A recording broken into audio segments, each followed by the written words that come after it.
Decía Friedrich von Schiller que no existe la casualidad, y aquello que se nos presenta como ciego azar siempre surge de las fuentes más profundas e inexploradas.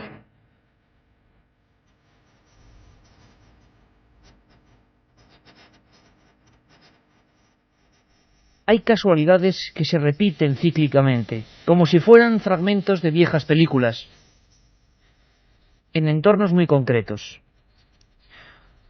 Una madrugada más, y es la primera de esta nueva temporada, la tercera de Milenio 3, un orgullo estar con vosotros. Tengo que decir aquello que no es pose, que no es larga cambiada, sino una rotunda realidad. Hoy, un programa de esos, al menos a mi entender, para escuchar bien pertrechado bajo las sábanas.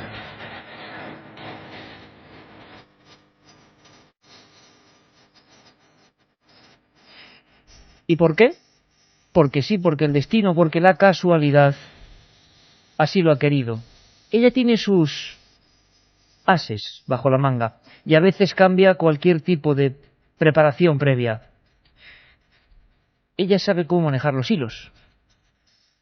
Hace tan solo unos días llegaba a Milenio 3 un correo electrónico, como tantos que van acumulándose, y en él una historia que llamó nuestra atención. Javier Martín es una persona acostumbrada a la carretera, a los viajes, circulaba por un punto exacto de nuestra geografía. Él no era consciente exactamente de dónde se encontraba. Esta noche vamos a descubrir a veces esa macabra casualidad. Fue un susto casi de muerte. Javier, buenas noches. Hola, buenas noches. ¿Circulabas exactamente por dónde y a qué hora? Pues yo estaba en San Carlos de la Répita de vacaciones y fuimos a Peñíscola. De la vuelta, pues a la 1:30 o 2 de la mañana, pues estaba llegando a San Carlos. Yo tampoco sabía que estaba el camping ahí en ese momento.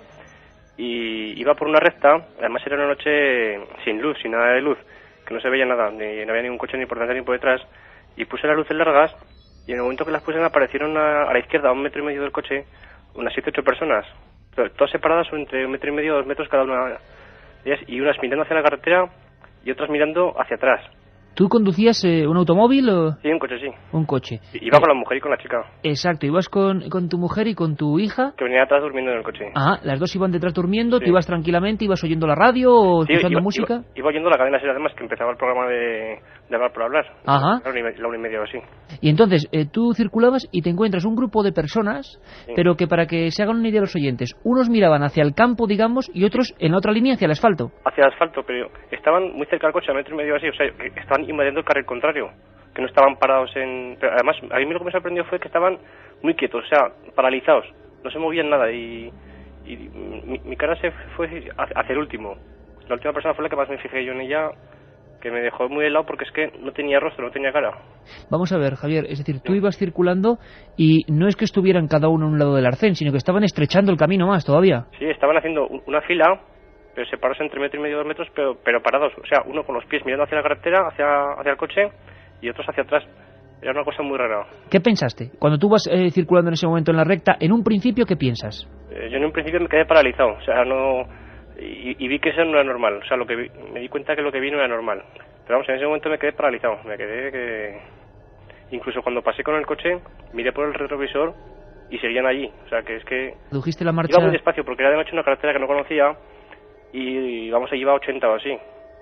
Y los vi, vamos, sobre todo al último me fijé bien que iba con un sombrero como para el sol, un gorro así para el sol, iba con pantalones cortos y llevaba un cubo en la mano, que fue lo que más me sorprendió. Pero vamos, todos quietos. Un cubo en la mano. Sí. En total, entonces, ¿serían 8 personas a cada lado o en total? No, en total, 7 o 8 personas. Ajá, y entonces vamos a ver, la descripción de estos personajes, vamos a llamarlos así, ¿a ti te parecen turistas de alguna manera o personas que están ahí extraviadas y no se mueven lo más mínimo? Tú dices que te fijas en el último exactamente, vas pasando y sí. Les oyes reírse o decir algo o les ves moverse. No, es totalmente quietos, además, ya te digo que le miraba a la cara y la cara era todo negro, o sea, no tenían rostro, yo no vi ningún rostro, fue lo que más me sorprendió. ¿Eran de alturas y de complexión normal, como cualquier persona, como la imagen de una persona? Sí, como una persona normal, eran como personas normales, Lo único pues que me sorprendió que estaban súper quietos, o sea, no se movieron nada. Y eso, lo raro que están unos mirando hacia la carretera, otros vueltos hacia el campo, fue lo que también me chocó mucho.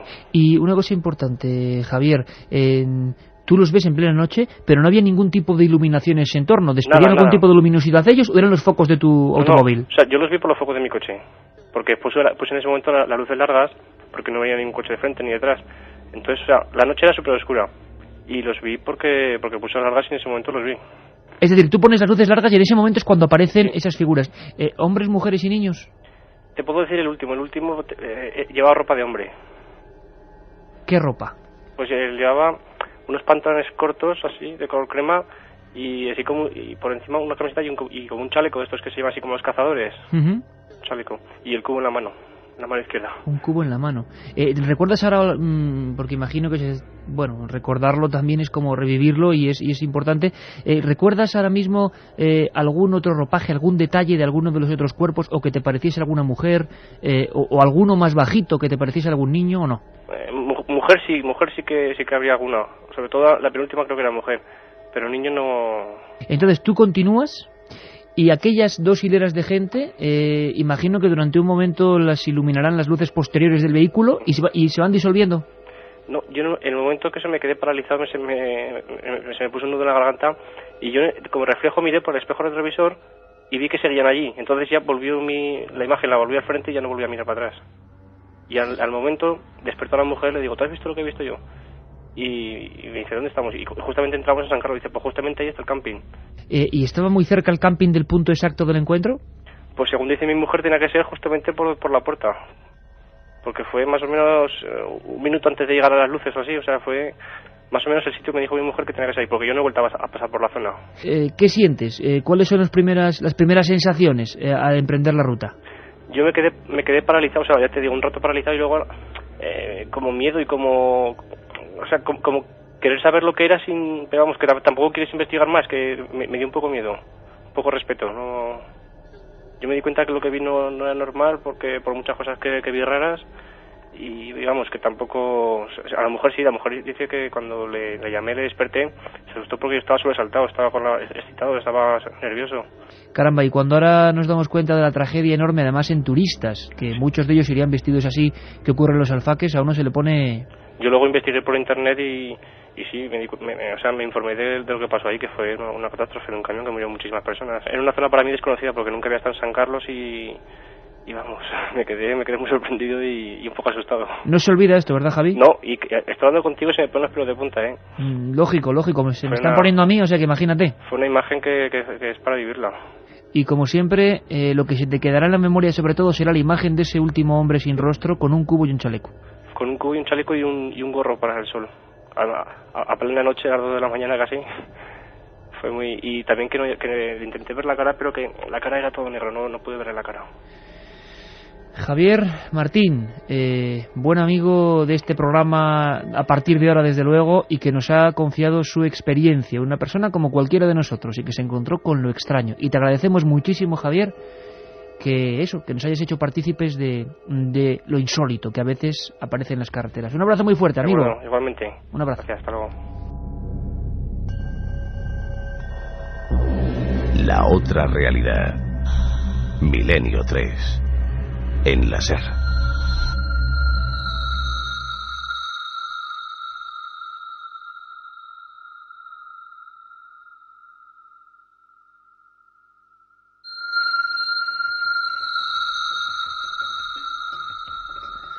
Una y 44 minutos. Hemos comenzado la temporada, hemos comenzado fuerte. Acordaos de el punto exacto, el camping de los Alfaques. Estamos aquí todos, Carlos Barroso, Katia Rocha, en la nave del misterio, el lugarteniente Juanma Frasquet, quien si no, y Carmen Portera a mi lado. Javier Martín circulaba por ese punto y se encontró con una de las formaciones más extrañas que yo me he topado. En cuanto vimos ese correo electrónico y luego hemos podido conocerle, hablar con él, nos hemos dado cuenta de que, desde luego, en mi opinión, no miente. ¿Qué puede ser un tipo de alucinación compleja? ¿Qué puede ser la casualidad? Pero qué tremenda finura en lo que es el destino que pase justo ahí y que el testigo no supiera de la tragedia de ese lugar exacto. Se enterase después. Carmen, antes de recordar y de meternos en la historia de ese lugar exacto donde aparecen esas figuras, líneas abiertas, ¿no? Primera vez en esta nueva temporada, por cierto, espero que sea una temporada maravillosa para todos, ¿no? Buenas madrugadas, Iker. Pues sí, la temporada promete.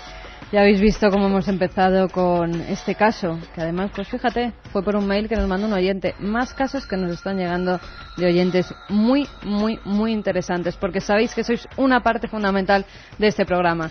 Y para eso tenemos una línea abierta, que es el 7640, palabra clave, milenio, espacio y lo que vosotros queráis, como siempre. Hay gente como Merche de Mora de Ebro que dice que queremos miedo. Pues van a tener mucho miedo esta noche. Además, relativamente cerca del lugar donde estamos hablando, vamos a penetrar, vamos a conectar ahora mismo, estamos haciendo gestiones, vamos a poner vía a Benicarló para encontrar al primer periodista, al primero que entró en aquel camping. Y todo el mundo estará pensando, ¿pero qué pasó en ese camping? Vamos a conocerlo de fondo y quizá podamos comprender la enorme casualidad del encuentro de Javier Martín.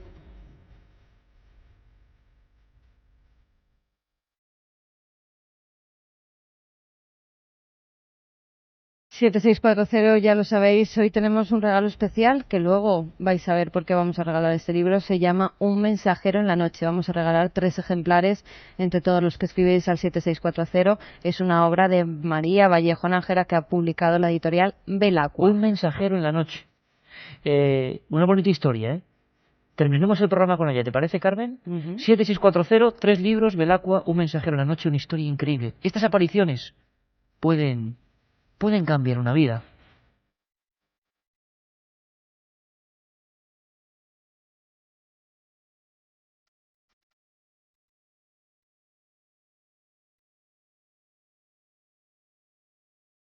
Milenio 3.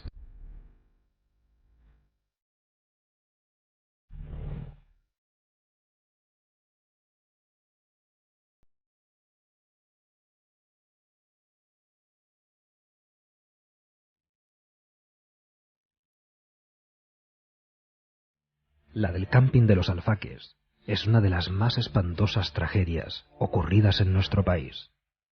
Aún hoy, más de 25 años después, nadie se pone de acuerdo en torno al número de víctimas totales abrasadas por elementos tóxicos.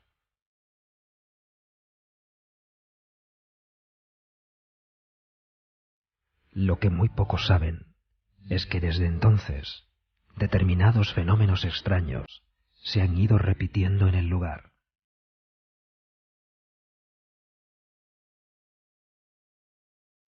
Fenómenos que ocurren una noche cualquiera, más o menos a esta misma hora.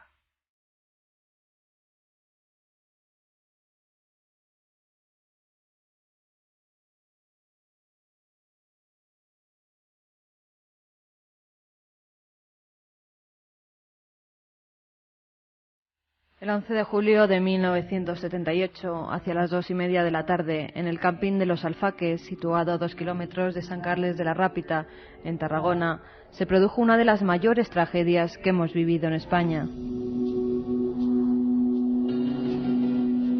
Un camión cisterna cargado de gas propileno que circulaba por la carretera nacional 340 volcó a la altura del camping y fue rodando por la cuneta arrasando todo lo que encontraba a su paso, hasta quedar en medio de las tiendas de campaña. A los pocos segundos, debido al golpe, el gas explotó. 215 personas perdieron la vida en el acto, abrasadas por las grandes llamaradas que habían provocado los 43.000 litros de propano licuado, y más de 600 resultaron heridas. Según los estudios realizados en las instalaciones que quedaron arrasadas, se llegaron a alcanzar 2.054 grados centígrados. También 12 chalets cercanos y una discoteca quedaron completamente destruidos. A raíz de esta catástrofe se prohibió el paso de camiones cisterna con productos peligrosos por las travesías urbanas.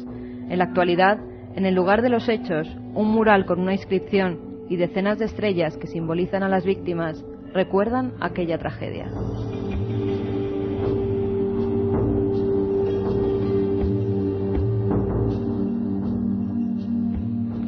Milenio 3 es un viaje constante, como una montaña rusa, un viaje de sensaciones. En ese tipo de radio es la que creemos. Ahora solo faltaba un condimento: poner línea directa con Benicarló. Hay unas fotografías, seguramente, bueno, por internet existe muy poco, como casi siempre internet, la red tiene un 1 o 2% de lo que realmente interesa en estos temas, porque fue en el año 78. Las fotografías dieron la vuelta al mundo en su época. Son decenas, cientos de cadáveres convertidos en carbón. Algunos estaban de pie en la playa, desollados por una especie de nube tóxica. Otros eran niños, mujeres. El primer periodista que llega allí, el primero que llega, y que imagino que ahora mismo tiene el corazón todavía a 100, es el veteranísimo reportero de La Vanguardia, don José Palanques. Don José Palanques, buenas noches. Hola, buenas noches. Don José, imagino que le pregunto por el camping Los Alfaques y aquellas escenas que usted vivió, y todavía imagino que le llega un escalofrío, ¿no?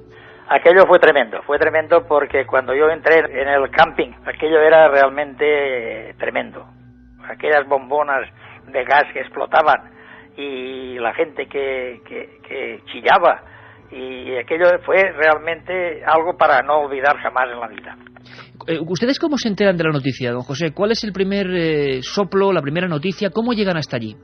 Yo estaba paseando por Benicarló, que está a unos 7 kilómetros de ese lugar. Entonces oí pasar unos coches, unas sirenas, y me alarmé, como siempre, en busca de la noticia. Pesqué enseguida que pasaba algo y me marché detrás de uno de esos coches y llegué hasta el camping Les Alfaques, donde estaba el epicentro de la acción. Aquello fue dantesco. Cuando yo llegué allí y vi aquellos cadáveres que estaban como si fueran maniquís de cera esparcidos por el camping, y aquel tremendo, porque tengan en cuenta que hubo 333 muertos, y aquello fue realmente impresionante. Fue un acto realmente que difícilmente olvidaré jamás en la vida, porque fue uno de esos actos que se recuerdan para siempre. ¿Qué tiene que hacer un periodista, don José, cuando se encuentra ahí entre esos cadáveres que todavía estaban combustionándose, para echarle redaños y hacer su oficio, que en el fondo es para también lo que estamos, y coger notas de todo aquello, hacer fotografías? ¿Cómo fueron aquellos momentos para usted?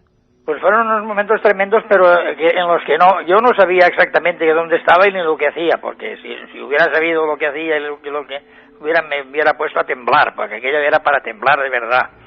Lo que pasa es que el oficio que llevas dentro del periodismo y lo que se presagia en aquel momento, y viendo que toda la gente de España ya te llamaban por teléfono, porque aquello fue un impacto tremendo que traspasó las fronteras de la información en pocos segundos, aquello fue realmente impresionante. Yo realmente aún vivo ahora aquellos momentos, y cuando los recuerdo se pone la carne de gallina. Y se transmite, don José, se transmite ese momento, porque estar ahí, ninguno de los que no hemos estado ahí en aquel momento nos lo podemos imaginar. Aquellas imágenes dieron la vuelta al mundo, ¿verdad? Sí, se transmite, porque me dieron la vuelta al mundo, y además de mí fueron diariamente las agencias y periódicos que me llamaban para publicar todos aquellos actos, y fueron unas fotografías realmente escalofriantes que venían en todos los periódicos, en La Vanguardia de Barcelona, en el Correo Catalán, en el ABC de Madrid, en muchos sitios de España se presagió aquel acto tan tremendo que ocurrió en Los Alfaques de San Carlos de la Rápita. Yo penetré incluso a la orilla del mar, que fue donde estaban dándose aquel momento que estoy temblando en estos instantes, y lógicamente aquello fue realmente fabuloso y escalofriante, porque entrar y estar al lado del mar cuando el agua bullía, porque estaba burbujeando, porque aquello era tremendo. Pues de verdad me emociono en estos instantes, porque aquello fue para recordar y para ver. Porque incluso se dijo que algunos, claro, eran campistas, sí. Estaba a tope, y algunos les había sorprendido incluso en sus hamacas, estaban carbonizados, sentados todavía en el acto como de echar la siesta, todos ahí. ¿Hay alguna escena que particularmente no se puede olvidar, don José? Pues muchas escenas para no olvidar, pero una de las escenas para no olvidar fue en el epicentro del camping. Allí fui yo para hacer fotografías, y vi los cadáveres sentados en las hamacas, y que parecían maniquíes, parecían personas de ciencia y ficción, que aquello impactaba de tal forma que te dejaba la carne helada. Y aquello era realmente escalofriante. Y un cráter, ¿no, don José? Un cráter gigantesco que se quedó ahí en medio de la explosión, ¿no? En medio de la General 340 quedó un cráter tremendo, sí, que se dejó huella para siempre. Pues, don José, no queríamos más que recordar con uno de los principales protagonistas periodísticos que vivió una de las noticias, sin duda, más impactantes, una de las tragedias más fuertes, y que, gracias a él, pudimos conocer y ver imágenes que han dado la vuelta al mundo y que demuestran a veces que, bueno, la desgracia, porque fue una desgracia tremenda, un cúmulo de errores tremendo, pues se cebó ni más ni menos que, nos comentaba don José, con más de 300 muertos, ¿no? Sí, 349 muertos hubo en total, con 349 cruces que hay instaladas en el mismo camping donde está el camping ahora. Allí hay 349 cruces que señalan los muertos que hubo en aquella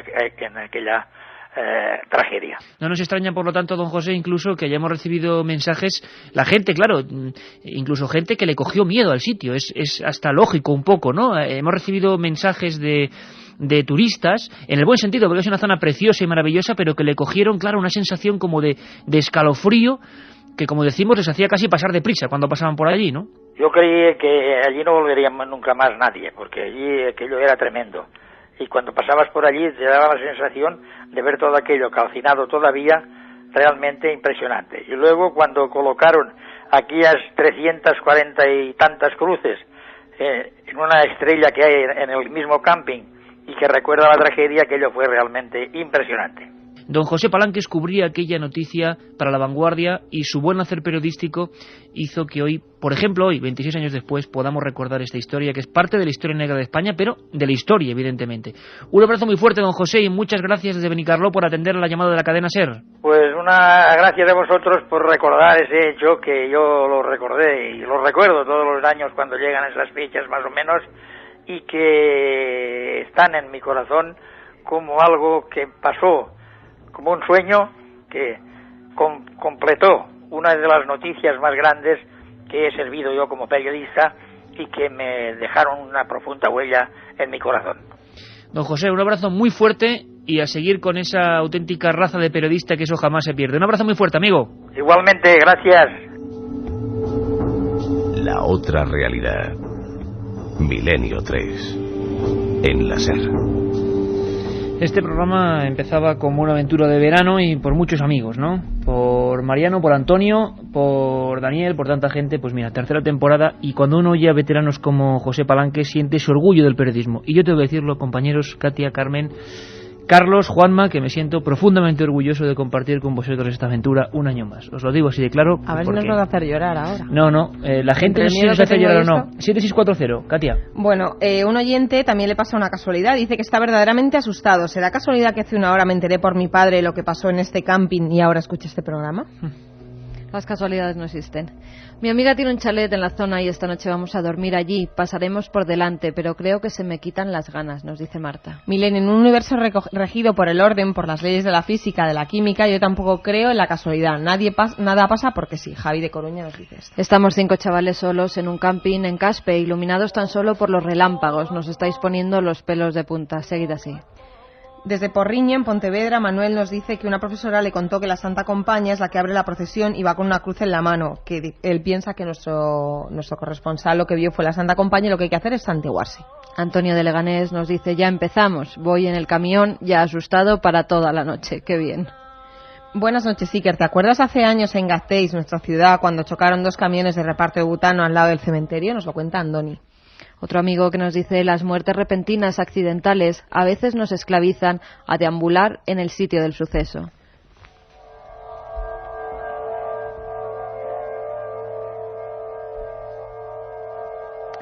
Una y 59, yo creo que vamos a dejarlo aquí, compañeros. Volvemos con un mar tremendo de historias. Me impactó profundamente la historia de los alfaques, sinceramente. 7640, palabra milenio, porque estos casos surgen a veces así, estos recuerdos surgen a veces así. En esa ocasión fue un mail, milenio3@cadenaser.com. La historia de Javi de Zaragoza. Circulaba y se encontró con algo. 8 personas, algunos con cubos y prendas de turistas. Milenio 3. Si quieres viajar a lo desconocido, no dejes de leer El Archivo del Misterio, de Iker Jiménez. Los libros del tercer milenio publicados por Editorial Edad. Ya a la venta El Enigma Nazi de José Lesta, El Código B de David Zurdo, Top Secret de Santiago Camacho, Magos y Reyes de Marra y Bueno y El Camino de Santiago de Mariano Fernández Urresti. Si te gusta el misterio, esta es tu colección.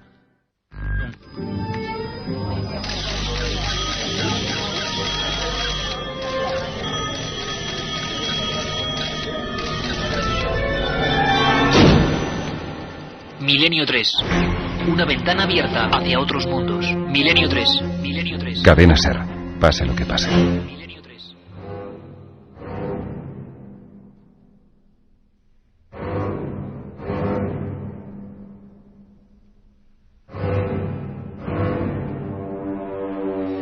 Dos y 6 minutos, 1 y 6 en la Comunidad Canaria, porque vamos a viajar hasta allí de nuevo. Todavía resuena en nuestra memoria, en nuestro sentimiento, la gratísima acogida que nos disteis, amigos de Canarias. La verdad es que yo me encuentro hasta un poco confuso porque me lo acaban de decir en la pecera, el compañero Juanma Frasquet y Katy y Carmen, es que hoy es 11S. Y cuando uno en su programa, en vuestro programa, que habitualmente toca un amplísimo abanico de temas, habla de terror, se da cuenta de que el terror también es absolutamente real. Un terror que cumple ahora exactamente 3 años. El número 11 y su terrorífica maldición. Ojalá nunca tengamos que volver a hablar de ese 11 en sentido absolutamente criminal. Que los 11 sean solo las alineaciones que cantan nuestros amigos de Carrusel, o nuestro amigo Joserra o Joseba en el Larguero. Nosotros ahora, Carmen, nos vamos a Canarias, ¿te parece? Porque la semana pasada había un grandísimo susto en Radio Club Tenerife. Hablábamos con sus directivos, se había grabado algo extraño, ¿no? Pues sí, que además nos avisaban justo cuando estábamos allí, hablábamos antes de casualidades y ellos nos decían, es que las casualidades no existen, porque fijaros, esta semana justo hemos grabado algo en una procesión que se hace allí de un Cristo, pues se encontraban algunos de los reporteros de Radio Tenerife, se encontraban allí y por casualidad en el estudio, mientras una de las reporteras acercaba el micrófono para que se oyeran, pues esa procesión, se oyó algo, se grabó algo. Una voz que identificaron como el quejido de un moribundo. A partir de ahora necesito vuestra opinión, que sabéis que es básica. 7640, y recordamos, Carmen, porque no lo hemos hecho en toda la primera media hora, ese premio. Vamos a regalar 3 ejemplares de Un mensajero en la noche, que como veréis es una historia apasionante que vamos a tratar luego en los últimos minutos. Igual de apasionante lo que se grabó. Así que como ahora tenemos un amplio abanico de voces... Y lo repito, es que a mí no me gusta mucho abusar de esto, pero es que las últimas 2 o 3 semanas la actualidad nos lleva allí. Vamos primero a Canarias y luego a Portugal. En este programa lo prometido es deuda. Iniciamos 2 investigaciones. Hay que terminarlas, o por lo menos tenemos que seguir todos juntos indagando. Todos con el oído afinado, porque comienza el misterio de las, como diría Constantin Raudive, aquel científico, voces sin rostro. De momento, Carlos Barroso, que vuelve y con más fuerza que nunca, nos lleva al archipiélago de nuevo.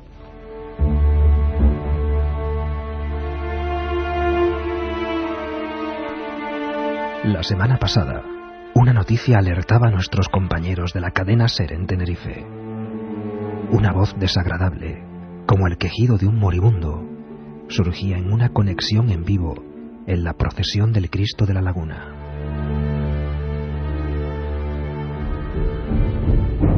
La investigación en el lugar de los hechos ha corroborado que este tipo de sonidos ya habían sido registrados en la misma población.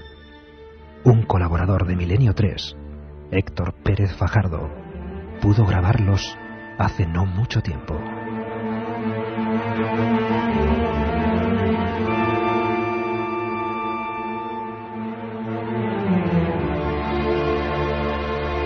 Dos y 10 minutos, 24 grados exactos en el exterior de la Gran Vía de este estudio 1, que por cierto pronto queremos hacer rondas de alguna manera para que vengáis. De una vez va a ser imposible porque no cabemos tantos en el estudio, pero queremos empezar a hacer grupos, comandos de amigos en el buen sentido de la palabra, por supuesto, que se vengan aquí con nosotros a compartir esta penumbra.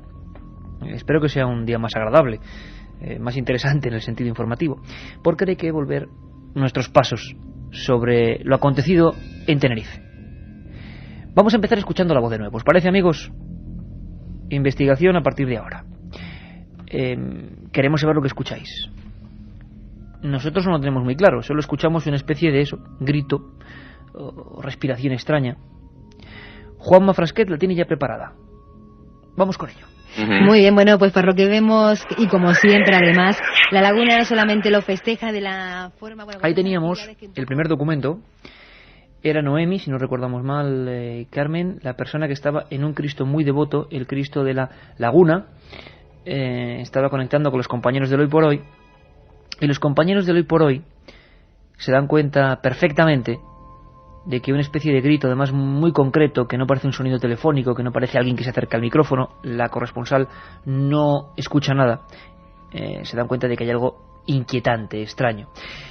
Si te parece, antes de repetirla, Juanma, vamos a escuchar primero, vamos a recordar, aunque ocurrió hace 7 días, lo que nos decía, para ponernos en situación, Luis Dorta, uno de los reporteros, de los redactores de ese Hoy por Hoy en Canarias. La verdad es que a mí oírlo me desagrada, me pone los pelos de punta, y la verdad es que yo no soy una persona que esté muy pendiente de estas cosas, y cuando uno no solamente lo escucha la primera vez, porque yo sí que me percaté de ese sonido cuando estábamos realizando el Hoy por Hoy, el Tajaraste en directo, la compañera Noemi Hernández no lo escuchó porque estaba hablando en ese momento, y el compañero en realización tampoco se percató.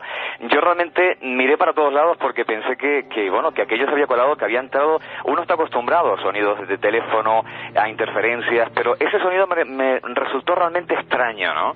De hecho, me fijé en la hora, eran las 2:54, y dije, tengo que volver a rescatar el sonido, y fui después al archivo a buscarlo, y la sorpresa fue pues tremenda cuando lo volví a escuchar, porque cuando uno retoma de nuevo ese sonido, vuelve a ponerse de los pelos de punta. Los compañeros de la radio incluso, pues algunos ni siquiera querían escucharlo porque les resulta realmente desagradable.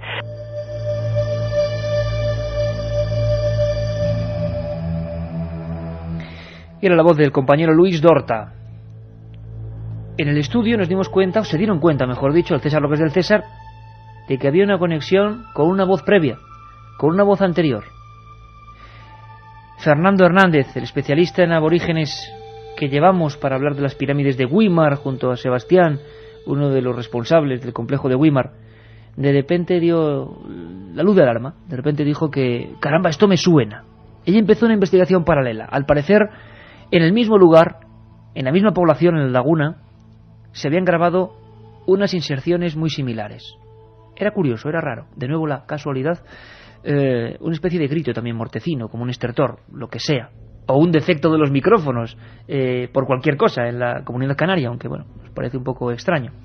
Recordamos las palabras de Fernando Hernández. Que bueno, como bien decía el compañero José Gregorio, es curioso que esa misma, incluso en la misma entonación de voz, lo hayamos encontrado en la que obtuvo nuestro compañero Héctor, y lo curioso de esta que se ha recogido es la claridad, es decir, no hace falta poner especialmente el oído para escucharla, es decir, es clara y nítida, ¿no? ¿Es clara y nítida? ¿Vosotros qué opináis? ¿Qué pensáis? Pues mira, por ejemplo, Pilar de Madrid nos dice, caramba, con la ventana abierta a otros mundos. Yo entiendo que la voz es un susurro de desprecio. Mucha gente la semana pasada desde allí, emitiendo desde allí, decía chica, ¿no? Esa chica o una chica. Bueno, la escuchamos porque ahora viene la curiosidad, el comprobar cómo un tiempo atrás otros reporteros, en otras circunstancias, habían grabado algo muy parecido. Escuchamos de nuevo, Juanma, si te parece, esa psicofonía en la laguna hace apenas unas semanas. Muy bien, bueno, pues por lo que vemos, y como siempre además, la laguna no solamente lo festeja de la forma, bueno, con todas esas actividades que un poco... Bueno, ahí lo teníamos, Carmen. Otros amigos que nos dicen, hola Iker, parece que dice lo mismo que ella, pero al revés. Lo mismo que Noemí. Y otro nos dice, yo creo que dice, vete niña. Podéis ponerlo invertido, a lo mejor se entiende algo. Hicimos la prueba, porque se le ocurrió a Juanma, y en ese momento no se podía hacer, no ocurría nada especial, pero hoy sí vais a tener una cosa que no sé si es muy habitual. Nuestro técnico ha ralentizado algunas de las voces que vienen después, porque viajaremos a Portugal con más voces. Hoy es día de, como decía, de afinar oídos. y veremos qué, bueno, conclusión sacamos. Como siempre, la opinión es la vuestra. Nosotros no sabemos ni qué es esto, ni qué deja de ser, ni de dónde viene, ni qué naturaleza tiene, por supuesto. Pero que es curioso, desde luego. Decíamos su nombre, Héctor Pérez Fajardo, que es colaborador también de este programa y otro de los, bueno, pues hay que decirlo, activísimos investigadores canarios. Él tiene una sorpresa que contarnos. Héctor, buenas noches, amigo. Buenas noches, Iker, ¿qué tal?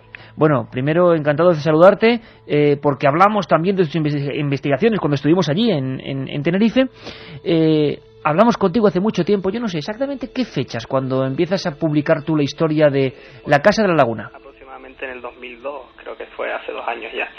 Y hablábamos de esto también, del Museo de la Laguna, que es donde tuvimos nosotros una inclusión que, como bien decía Fernando, se parece mucho a esta voz que se obtuvo en esta procesión, ¿no? Oye, Héctor, vamos a ver, ahora vamos a escuchar esa voz, una de las inserciones que es muy parecida. Yo ante todo quiero saber tu opinión. ¿Había alguna conexión? ¿Tiene algo que ver con el Cristo? Una cosa es la procesión del Cristo y otra cosa lo que tú estabas investigando y entrevistando en esos momentos, ¿no? No tiene nada que ver en ese momento, no tiene absolutamente nada que ver. ¿Qué era exactamente lo que tú estabas haciendo en ese lugar y por qué? Bueno, estábamos investigando el caso en el Museo de Historia de la Laguna porque son cientos los testimonios que hablan de que está supuestamente encantado, ¿no? Incluso de se han visto espectros, voces, ruidos, etcétera, ¿no? El caso del museo es muy conocido por la famosa leyenda de Catalina, ¿no? Que parece que se aparece. Y los sucesos extraños que suceden en el museo son muy repetitivos, ¿no? Hablamos de pasos desde la sección 3 a la 6, que los que son de la Laguna, son de Tenerife, conocen muy bien el museo porque es bastante famoso, ¿no? No solamente por la leyenda, sino por la riqueza cultural, ¿verdad? Aparte de esto, son varios los sucesos extraños, ¿no? Repetitivos, como decía, desde la sección 3 a la 6, una vitrina que parece que se cae siempre, que es una vitrina que encierra un Cristo dentro, y es bastante pesada, y muchos de los miembros de seguridad, de la limpieza, administración del museo, etcétera, han oído cómo se cae esa vitrina porque hace un estruendo espantoso, ¿no? Y cuando suben, pues en realidad no ha sucedido nada, ¿no? Y claro, incluso hay familias que se trasladan al museo para ver, sienten como decía, malas vibraciones en ese museo, ¿no? Y a partir de estos testimonios, pues nosotros decidimos pues entrevistar a todos los empleados del museo, y curiosamente todos habían tenido experiencias extrañas dentro de este museo, cosa que claro, no se hablaba mucho de estos sucesos, ¿no? Héctor, decías que todos los empleados de alguna manera u otra habían tenido un encuentro con lo extraño. Incluso constatadas bajas médicas por el hecho de haber visto el espectro de esta chica, ¿no? La llaman Catalina porque lo que nos ha llegado con tradición oral de que la que supuestamente se aparece es Catalina, ¿no? Qué curioso. La verdad es que una vez más recuperamos la historia de edificios oficiales, o por llamarlo así, sí, que desempeñan una labor que tiene que ver con el lugar muy concreto, y muchas veces a nivel cultural o de administración, y que de repente, bueno, pues ocurren en su interior este tipo de fenómenos. Bueno, la historia también ellos se beneficiaban en cierto modo para darle publicidad al museo. Organizaban las llamadas noches de miedo, ¿no? Que eran simplemente representaciones de la leyenda de Catalina dentro de las estancias del museo. O sea que el fenómeno, Héctor, está totalmente imbricado en lo que es la tradición cultural de allí. Sí, exactamente, sí. Qué curioso. Bueno, pues nuestro compañero Héctor resulta que estaba grabando a una de esas personas. Ahora nos contará un poco la historia, pero lo primero quizás sea escuchar la voz. Recordamos la anterior, los lo ha puesto Juanma un par de veces, ese grito, y ahora vamos a escuchar otra cosa grabada, claro, 2 años antes. Todos muy atentos, por favor. Es otra manera, digámoslo así, otro grito, pero nos da una sensación absolutamente similar, y que además se cuela de la misma forma cuando una persona en ese entorno está hablando de un tema concreto. Otra especie de estertor para algunos. Bueno, vosotros opinéis, lo escuchamos. De raíles, cuando yo arriba me veo un auto cerrado.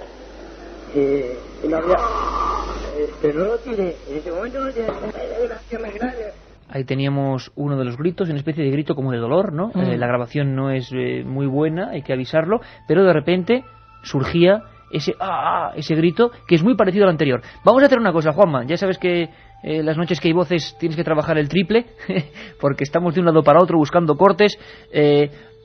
Vamos a hacer una experiencia. ¿Podemos poner la psicofonía obtenida en el 2004, la primera y después unida a la segunda? ¿Es posible ponerla una y otra? Para que todos nuestros oyentes 7640 puedan opinar. ¿Se parece, no se parece? ¿Son imaginaciones nuestras? ¿Son casualidades? ¿Este grito tiene un mismo sentido? ¿Nos deja una misma sensación? Lo escuchamos, Juanma. Muy bien, bueno, pues por lo que vemos, y como siempre además, La Laguna no solamente lo festeja de la forma, bueno, con todas esas actividades de raíles. Cuando iba arriba me había gustado todo cerrado. Y no había... pero no lo tiré, en ese momento no lo tiré. Bueno, pues ahí estaba el documento. Héctor, ¿a quién estabas entrevistando en esta inserción supuestamente psicofónica? Entrevistando a Bernardo, que es uno de los guías del museo, uno de los más veteranos. Y curiosamente, la entrevista se la estábamos realizando a los pies del pozo, que actualmente se encuentra pues tapiado, ¿no? Que es donde, según la tradición oral, nos dice que Catalina, porque la leyenda es que los padres de Catalina obligan a casarse a esta joven con un hombre mucho mayor que ella, ¿no? Entonces esta joven se suicida arrojándose al pozo el día de su boda. Y es curioso que la psicofonía fuera obtenida en ese preciso lugar, ¿no? El caso es que, como tú dices, no se escucha, el sonido es un poco peor, ¿no? Nosotros no teníamos la intención de coger ninguna psicofonía, íbamos simplemente para grabar la entrevista para posteriormente pues pasarla a papel, ¿no? Para publicar el artículo. Y es que durante la entrevista se cuela esa voz, de repente incluso suena bastante fuerte, ¿no? Por encima de la voz del entrevistado. Y es eso, el ruido de arrastre de una simple grabadora de reportero, la que llevábamos, ¿no? Pero sí, yo creo que se oye con bastante claridad, ¿verdad? Se oye clarísimo y ahora, bueno, veremos cómo se queda la gente. Nosotros nos quedamos siempre con ese interrogante, las investigaciones de nuestro amigo Héctor y de José Gregorio y Fernando Hernández, que en el estudio la semana pasada decían, caramba, es muy parecido y no había conexión alguna, era una historia que no tiene conexión alguna aparente con lo ocurrido en la Laguna de nuestros compañeros de hoy por hoy. La voz, ¿tú qué opinas? Sí, se parecen bastante, por lo menos el DGF, ¿no? Sí, la voz o el grito, el entorno ese, ¿no? Y yo creo que en esta voz se puede apreciar que lo que dice es un no muy grave, ¿no? Muy prolongado. No. Bueno, vamos a ver qué opinan también nuestros amigos. Héctor, muchísimas gracias, amigo, y seguimos en contacto para cualquier novedad de este aspecto, porque Canarias siempre está activa a este nivel, y por fortuna. Venga, un placer. Un placer, Héctor. Un abrazo, hasta luego.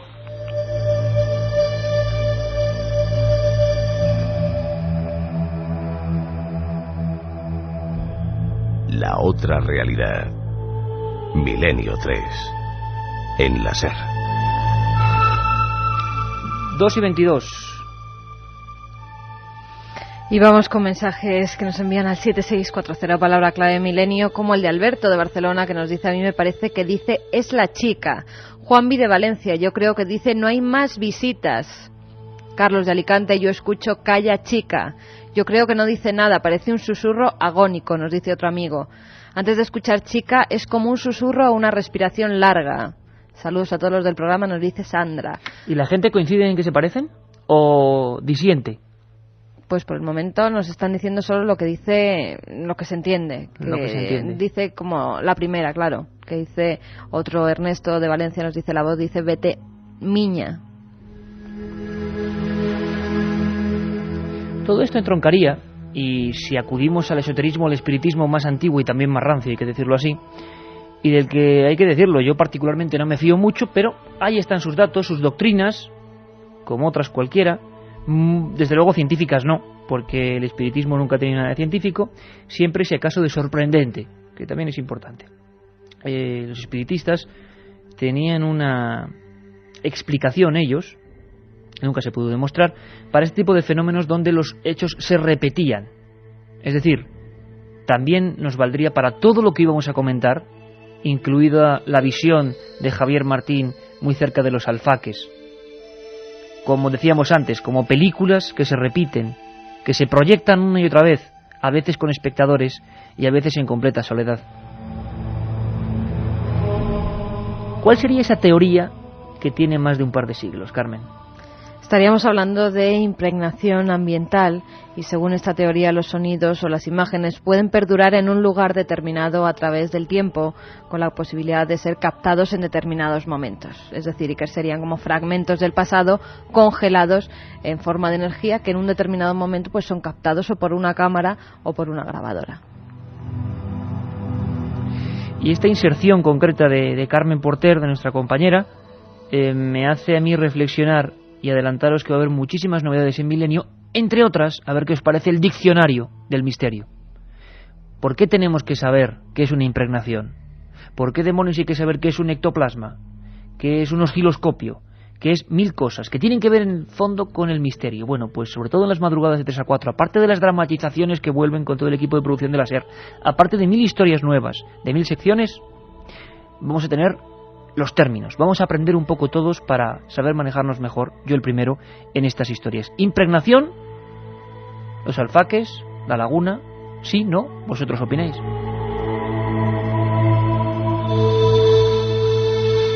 Ahora ponemos rumbo a otra investigación que estaba sin concluir y que seguirá sin concluir, porque en el misterio muy pocas veces se pone el sello de definitivo. Pero hace 3 semanas, José Manuel García Bautista y Guillermo León nos hablaban de unas investigaciones que se habían iniciado en Faro, Portugal. No era la primera vez que de ese lugar concreto, si no recuerdo mal, Tavira, nos venían noticias de apariciones. Bueno, pues qué mejor programa que el de hoy para saber cómo van las cosas. Nunca dejamos nada a medias, procuramos por lo menos que tengáis toda la información. ¿Viajamos a Portugal? Vamos allá.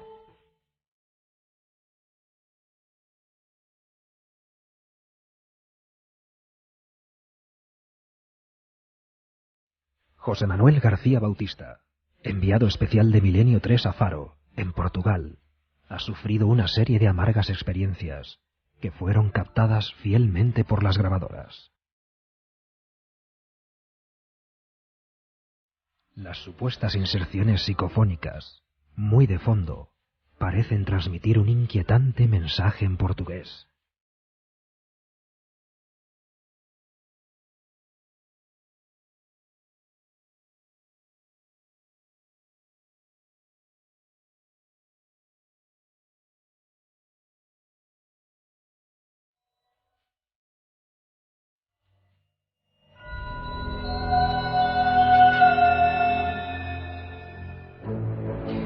¿Cómo disfruta Frasquet, cuando lo digo? Ibas a tener que entonar un programa de esos de espiritismo, de apariciones.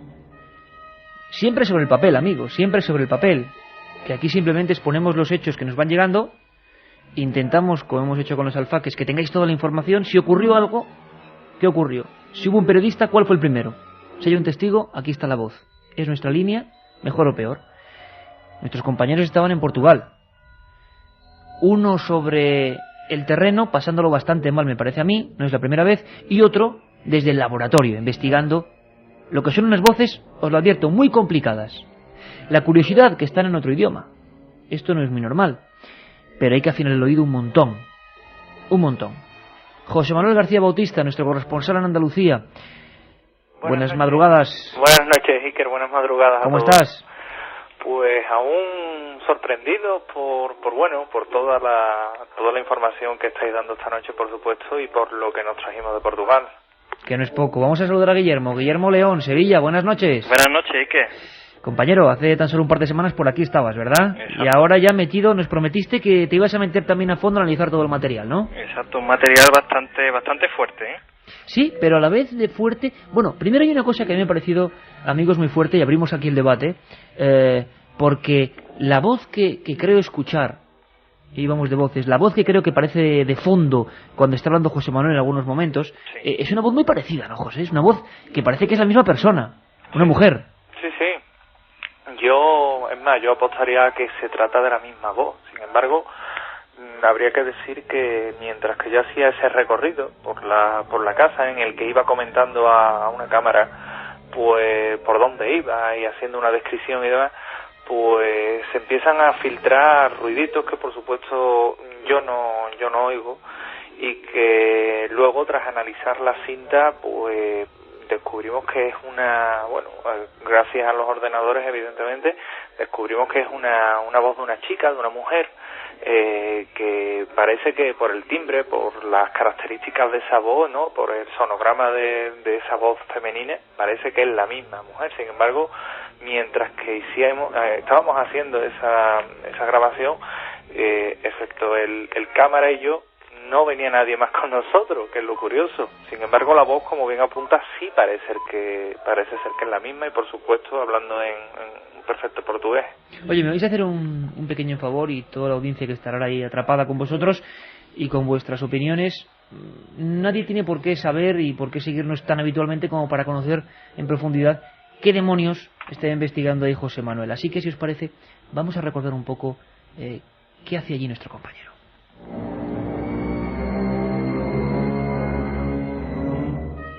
La investigación se llevó a cabo en una villa portuguesa situada entre las localidades de Tavira y Faro. Esta casa durante muchos años estuvo sin habitar, hasta que los actuales dueños la adquirieron y remodelaron, al igual que el extenso jardín que la rodea. La esposa del dueño anterior murió de una larga y penosa enfermedad, y su familia decidió irse del lugar para no seguir recordando. En 1997 es adquirida por la familia Méndez, y tras hacer una serie de arreglos comienzan a habitar en ella. Al poco tiempo de instalarse, comenzaron a escuchar extraños ruidos en la buhardilla, a los que no dieron en un principio mucha importancia, y los atribuyeron a simples roedores. Pero días más tarde empezaron a oírse gritos, lamentos, llantos y pisadas que no se sabía muy bien de dónde provenían. También las luces comenzaron a apagarse y encenderse inexplicablemente, mientras algunos miembros de la familia decían sentir olores desagradables, oleadas de frío, aun siendo verano. Pero cuando de verdad empezaron a sentir miedo, es cuando observaron cómo una mujer de mediana edad, ataviada con una especie de pamela y traje de época, se paseaba por los jardines de su villa, realizando siempre el mismo recorrido. A los pocos minutos desaparecía.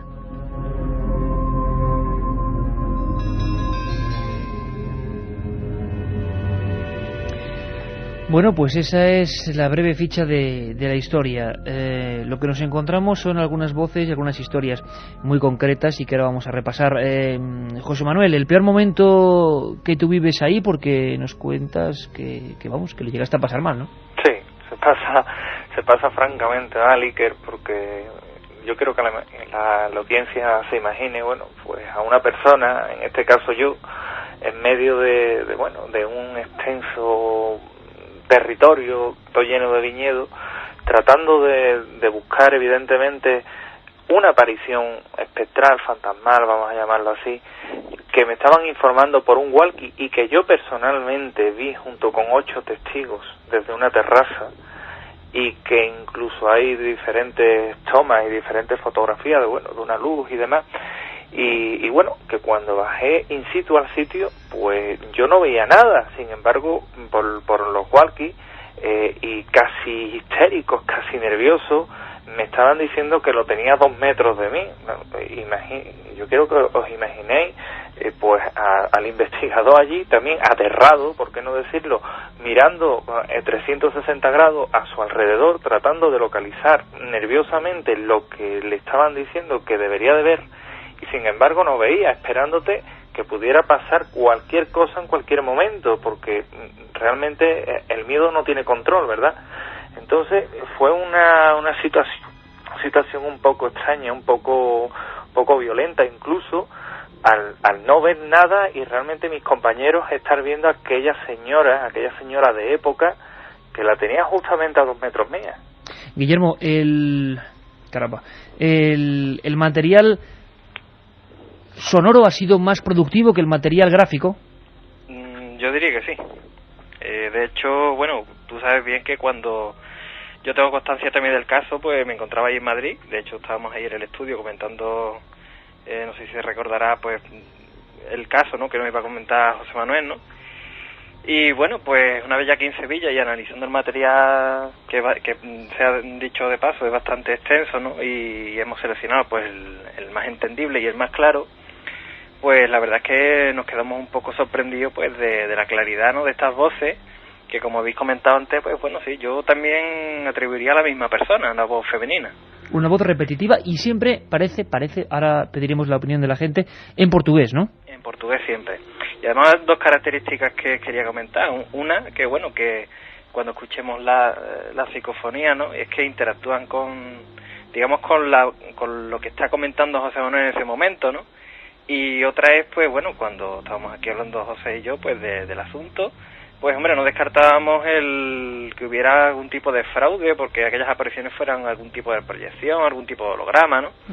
Pero claro, al tener esta evidencia sonora, pues digamos que le ha dado mucha más veracidad a lo que hemos oído, hasta tal punto que bueno, el domingo pasado pues nos nos acercamos los dos allí a la zona, ¿no?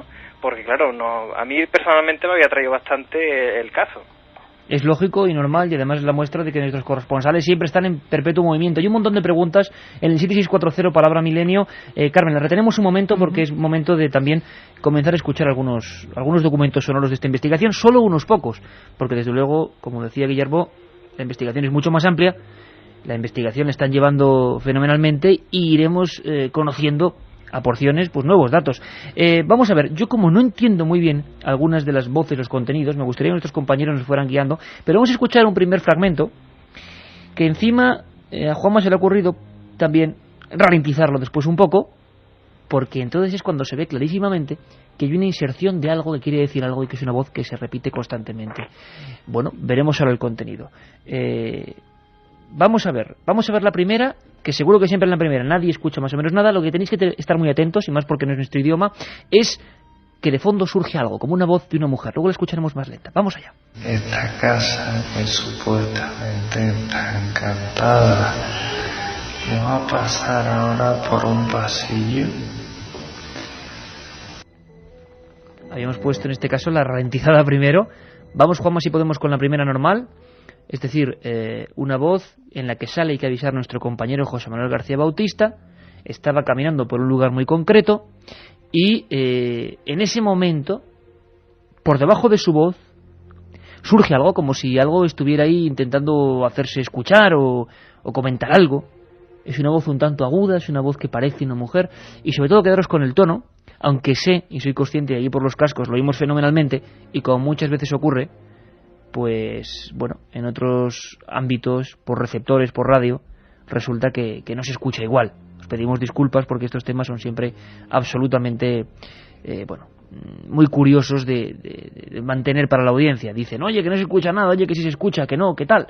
Bueno, vamos a ver entonces de nuevo, Juanma, escuchamos la voz de José Manuel, y de fondo, aunque escuchéis a José Manuel un poquito más lento, es muy importante que tengáis el detalle de que hay un momento, creo que dice encantada, la palabra encantada, y surge esa especie de voz. Vamos a escucharlo. Esta casa que supuestamente está encantada, vamos a pasar ahora por un pasillo.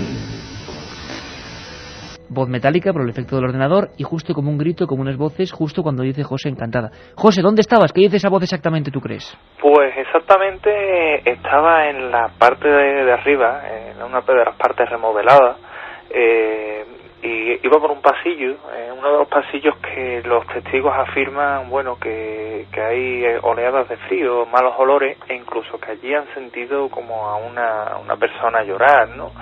Entonces me encontraba prácticamente narrando eso. Lo que dice creo que mejor Guillermo que yo, que ha sido el que lo ha analizado y precisamente también el que ha estado en contacto con Joao y han estado tratando de ver lo que podía... Claro, porque nos encontramos con otro idioma. Guillermo, ¿se sabe algo de esta voz, de este lamento, de esta inserción ahí? Bueno, pues esta inclusión, esta voz femenina, así muy melódica, ¿no? Y bastante espectral, que por lo menos cuando lo escuchas por los cascos y lo analizas, pues te pone un poco los pelos de punta, ¿no? Pues hablándolo con Joao y bueno, gracias a internet, que hoy día pues a través de los correos pues nos hemos podido intercambiar pues estos cortes sonoros, ¿no? Hemos llegado a la conclusión, según la traducción, de que lo que dice esta voz en portugués, ¿con quién vive ahora? Lo que te comentaba antes, la interacción de la voz, no, porque cuando está diciendo José Manuel esta supuesta casa encantada, cuando termina de decir encantada, surge esta voz melódica y dice ¿con quién vive ahora? Sería en portugués, que sería como ¿con qué vives ahora? Mora, Ahora o algo así. Sí, en portugués, bueno, yo no domino ya portugués, pero dice una cosa como ¿con qué mora agora? Ajá, vamos a volver a escucharlo. Juanma, ¿podemos escuchar de nuevo la grabación 1, vamos a llamarla así, ¿con quién mora ahora? Pero claro, ralentizada para que escuchéis el momento en que entra la voz y para que veáis y la distingáis de lo que es la voz de José Manuel. Esta casa que supuestamente está encantada, vamos a pasar ahora por un pasillo. Bueno, ahí está el documento, ahí está esa voz que parece un poco, sí, una voz de mujer con un tono muy concreto. Y sobre todo lo que más me interesa es que ese tono, esa voz, diga lo que diga, sea lo que sea, se repite en otros momentos y en otras escenas. Vamos ahora con lo que dice la gente, Carmen. Vamos con la siguiente inserción. Juanma. También se han oído esas pisadas, esas risas de niño.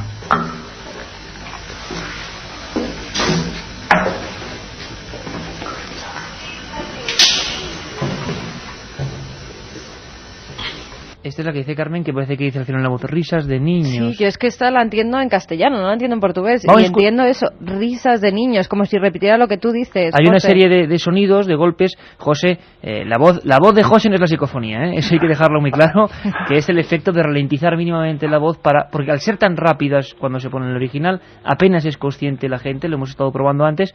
Vamos, si te parece, Juanma, escuchamos la voz de José Manuel García Bautista, más ralentizada.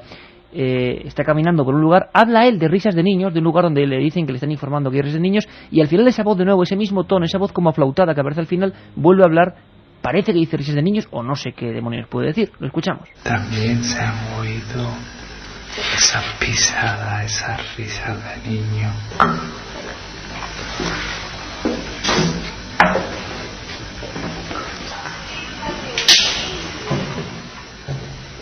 Guillermo, José, ¿qué tenemos ahí? Pues bueno, ahí, como bien decís, pues está José comentando acerca de esas risas de niño, ¿no? Y se escucha un chasquido, un clic. Sí. Y bueno, lo que hemos podido sacar, bueno, claro, lo que comenta Carmen, pues efectivamente también se entiende risas de niño. Claro, y también siempre con la psicofonía depende de tu interpretación previa, vas a poner tu filtro, ¿no? Exactamente. Pero bueno, observando y examinando lo que es exclusivamente el fragmento sonoro de esta voz femenina, pues hay un principio un poco confuso, pero bueno, después sí nos comentaba Joao que era muy muy claro y que decía, bueno, el final es ouvindo, que significa en portugués oyendo. Ouvindo. Si diría una cosa así como te estoy oyendo. Ajá, te estoy oyendo. Curioso, Carmen, ¿qué dice la gente? Javi de Barcelona, por ejemplo, nos dice la segunda psicofonía de Portugal, entiendo claramente risas de niños. Claro. Inma de Valencia nos dice, parece que esté cantando. Keiko 37 es la voz de una mujer de mediana edad preguntando quién vive ahora. Se refiere a la primera de las psicofonías. Que es un contenido muy parecido al que realmente parece que dice. Estamos en el monte en silencio y parece la voz de una anciana o algo así. Alberto de Barcelona nos dice, la portuguesa me parece que dice con quién vives ahora. Vamos a volver a escucharla, Juanma, si te parece. El documento, nuestro compañero está en un lugar muy concreto donde se dice que se escuchan risas de niños y parece te estoy oyendo en castellano, en portugués, pues como se diga. Ahí aparece esa voz. Lo importante, yo creo que desde fuera, es que está clarísimo que aparece una voz que es la misma de la vez anterior, el mismo tono, el mismo timbre y que dice algo. Vamos a escucharlo. También se han oído esas pisadas, esas risas de niño.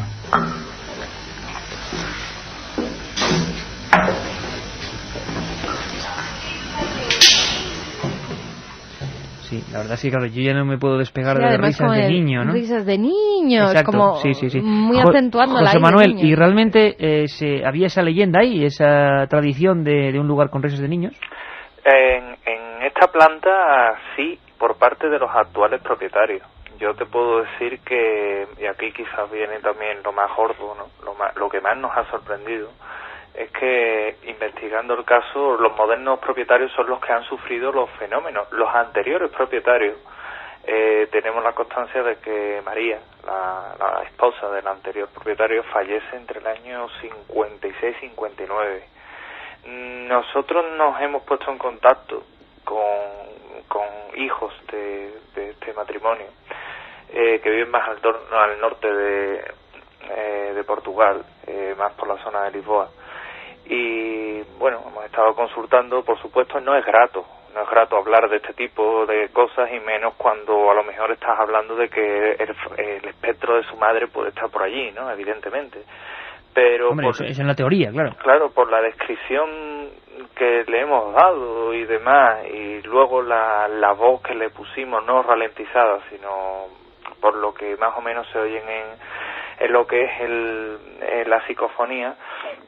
Uno de los hijos nos comentaba que no estaba seguro, pero que por la descripción y lo que estaba oyendo creía que sí, que podría tratarse de su madre fallecida. Vamos a hacer una prueba, José. Vamos a escuchar ahora una voz normal, sin ralentizarla, es decir, según sale, tal y como la captan las grabadoras, tal y como llega al laboratorio también de Guillermo León. para que veáis también el tono, el timbre, la manera en que entra en la grabación, y luego, si queréis, también podemos expandirla de alguna manera para ver si la captáis. Vamos con la tercera inserción.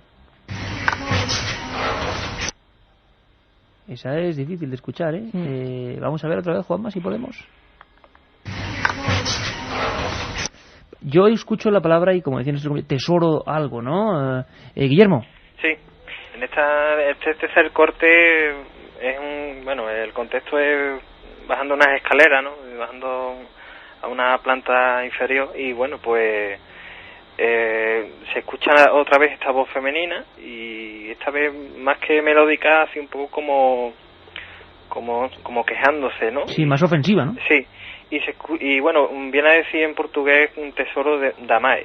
Tesoro de Damai. Damai, que bueno, tesoro de madre. Tesoro de madre. Que bueno, las interpretaciones que se pueden hacer, pues puede ser que sea refiriéndose a estos niños, ¿no? O que bueno, que también se han escuchado, no sé, tiene que ver algo con este asunto. Después hay una cuarta psicofonía que no está grabada en soporte digital, porque estas tres se escuchan bastante bien y gracias al soporte digital, pero hay otra que está en soporte analógico, una grabadora, y sí hemos sacado también una voz psicofónica de un niño, digamos, que afirma, además es bastante estridente, y dice en portugués: eu vivo aquí. Yo vivo aquí. Vamos a escuchar un momento, Guillermo, la misma voz, ahora sí ralentizada, la supuesta voz que dice Tesoro Damai. Ahí están los documentos, la opinión siempre la que vale la vuestra. Simplemente nuestros compañeros y corresponsales en Sevilla están analizándolo. Siempre hay una criba larga y podremos saber hacia dónde van las cosas, como ha ocurrido en otros sitios, como Cortijo Jurado o tantos otros casos. Vamos a ver qué ocurre con esto. Es la que dice Tesoro Damai, parece ser, esa voz que siempre es la misma y un poquito más lenta. Sí, la última parte yo, claro, como hay unos chasquidos y unas cosas la interrumpen, pero la palabra tesoro la escucho perfectamente. Vamos, Juan, vamos otra vez. Además siempre ese tono, como decía el gran Germán de Argumoso, esas voces que son siempre cantarinas, ¿no? Que parecen llevadas por el aire. Bueno, además, y que estas voces siempre tienen la misma característica, ¿no? Vienen como del fondo de una habitación, sí, ¿no? Como una especie de eco, ¿no? Que exactamente. Exacto, cuando la ves en el ordenador, ¿no? Y ves las huellas sonoras que dejan, pues siempre quedan por encima de lo que sería una voz normal. Que es lo extraño. ¿Y por qué? Y ese es el gran misterio, Guillermo y José, que desde luego os emplazo a que nos sigáis informando sobre esta macroinvestigación que habéis iniciado en el país vecino. Siempre es lo mismo, ¿eh? Cuando se han obtenido psicofonías que nos dan, pues esa sensación de que hay algo, siempre es el mismo tono, sea hombre o sea mujer, como alejado, como de otra parte. No es, y los técnicos, por ejemplo, de la cadena SER, que son los mejores técnicos, que escuchan las voces una y otra vez y siempre distinguen perfectamente, porque a lo largo de la semana a nosotros nos llegan pues 50 voces de gente, y muchas son confusiones, muchas son montajes, y cuando uno hace un montaje es como si mi voz le pones otra, una inserción, no, es otra cosa, como si, y por cierto, estoy teorizando nada más, como si algo, un sonido que no sé cuál es, que igual es un fenómeno perfectamente natural o una confusión perfectamente natural, pero se aprovecha de un sonido ambiente y se retroalimenta de ese sonido ambiente. Efectivamente. Además es como, precisamente como tú perfectamente has comentado, es como si aprovechara el soporte que le presta nuestra voz o cualquier otro sonido, pero ya existente y creado por nosotros, ¿no? Y aprovechar ese soporte, digamos, para comunicarse o lanzar ese mensaje. Siempre el quedar ahí por lo harto de la voz del investigador o del sonido que se crea. Y a veces teniendo mucho que ver con lo que el propio investigador está hablando. Bueno, continuaremos la investigación, compañeros, seguiremos y desde luego tendremos la oportunidad. Además, quiero felicitaros personalmente porque sé que tenéis nuevas criaturas literarias para animarnos a todos a la lectura. Guillermo y los misterios de Marte en concreto, José Manuel García Bautista y Rafa Cabello, que van a hacer una introspección tremenda en los misterios de Sevilla y en las grandes tragedias, y desde luego los compañeros de Milenio estaremos muy atentos de estas nuevas obras vuestras, que será un orgullo, por supuesto, que lleguen a la mayor cantidad de lectores. Un abrazo fuerte, amigos. Buenas noches, gracias.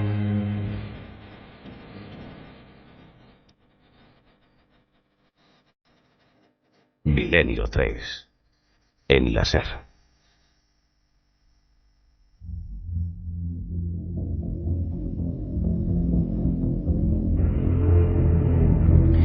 Tres menos 10. Tenemos 10 minutitos para una nueva investigación. Bueno, como decía, lo prometido es deuda. Canarias, Portugal, investigaciones abiertas, y hay que seguir cerrándolas, hay que seguir pendientes de lo que se va levantando en este programa, ¿no? Y seguir indagando. Tienes ese libro entre las manos, Un mensajero en la noche, María Vallejo Nájera. Es curiosísima la historia. Sorteamos 3, 7640 palabra milenio. Y Carmen, es la historia de un preso, ¿no?, que recibe una visita en plena noche. Efectivamente, Iker, esta historia se realiza en un pueblo de Londres, donde hay una cárcel. Hay un hombre que está encarcelado allí por varios delitos, tiene 14 años que cumplir en la cárcel, y de repente, de pasar de ser uno de los presos más peligrosos de esa cárcel, algo ocurre en esa celda que cambia por completo su vida. Una historia que es 85% real, que ha dramatizado un poquito, pero que evidentemente los datos están ahí, un dato periodístico importantísimo. Bueno, tú has hablado esta misma tarde-noche con María Vallejo Nájera, la autora. Vamos a escucharla cómo hablaba de este personaje. Esta persona pertenecía a la mafia en Inglaterra, era un hombre muy peligroso que cometió muchísimos delitos y al final le cayeron por justicia 14 años para cumplir en las cárceles inglesas.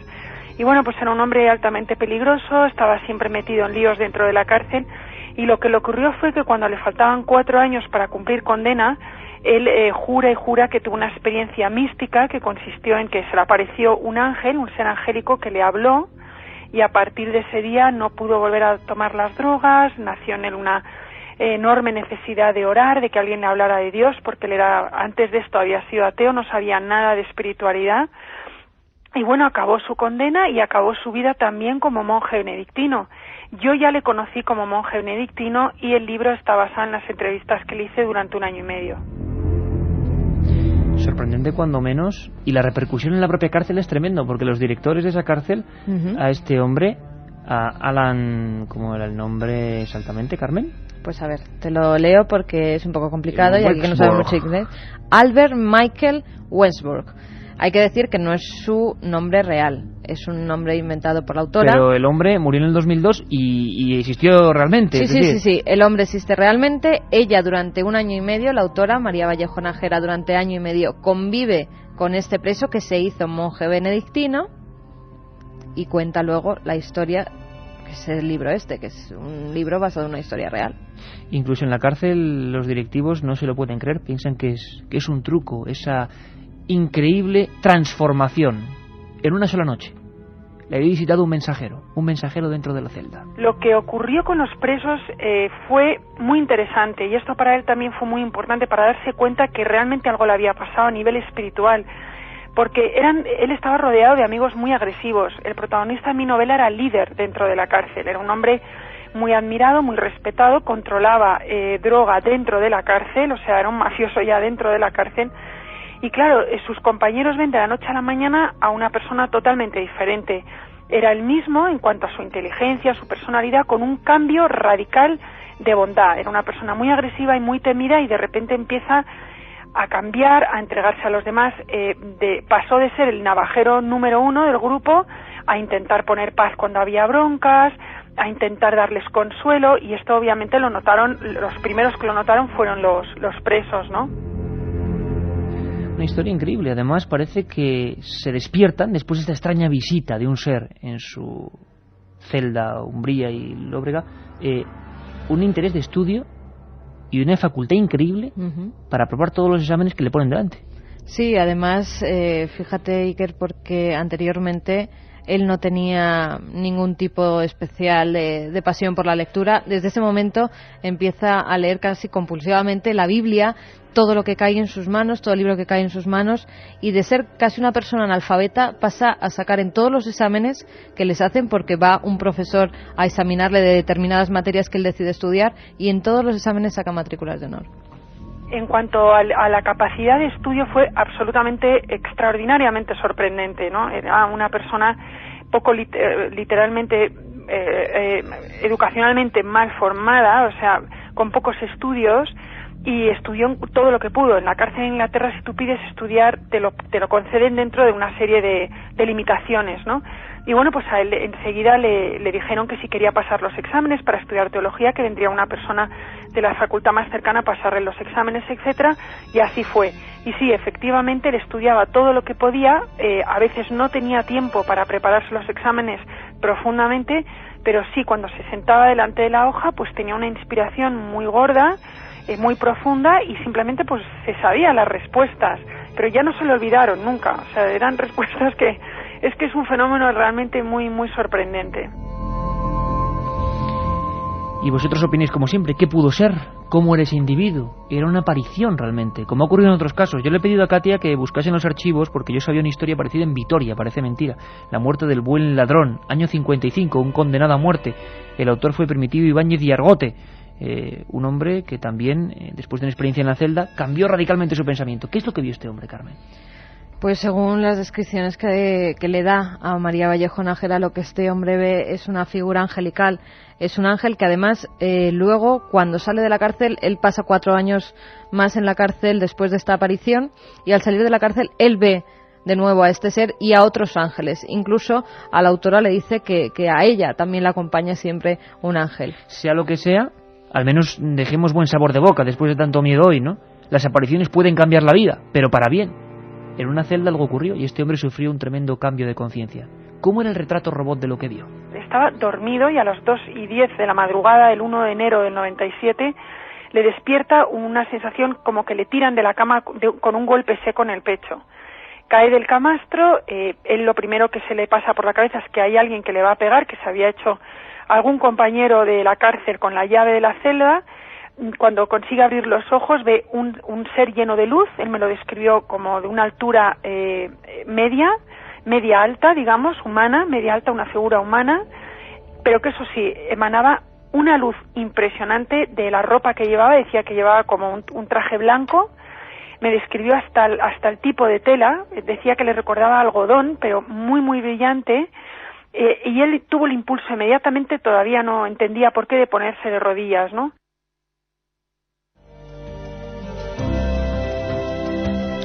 Lo decía la autora María Vallejo Nájera, la licenciada en Pedagogía y autora de este libro, Un mensajero en la noche, que sorteamos 3 ejemplares. Katia, ¿qué cuenta la gente en experiencia curiosísima?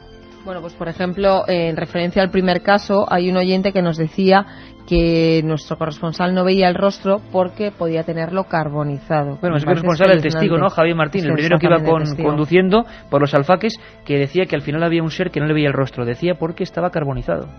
Sí, escalofriante, desde luego. Teresa nos dice: en mi pueblo, Cuarte, Zaragoza, hay una casa en la que desde los años 40 se oía a un niño decir que se está quemando. ¿Se han obtenido psicofonías del camping? Luis de Alcalá de Henares nos lo pregunta. Por lo que sabemos, no. Que había más historias misteriosas, sí, pero psicofonías no. Otros amigos, como Alberto de Barcelona, que nos dice la segunda portuguesa, a mí me parece que dice meninos al final de la frase. Son como pequeños en portugués. Álvaro Paniagua nos dice que estas 2 psicofonías puede haber una conexión. La más vieja es un lamento y la del 2004 parece que dice Catalina, pero todas con el mismo tono de voz.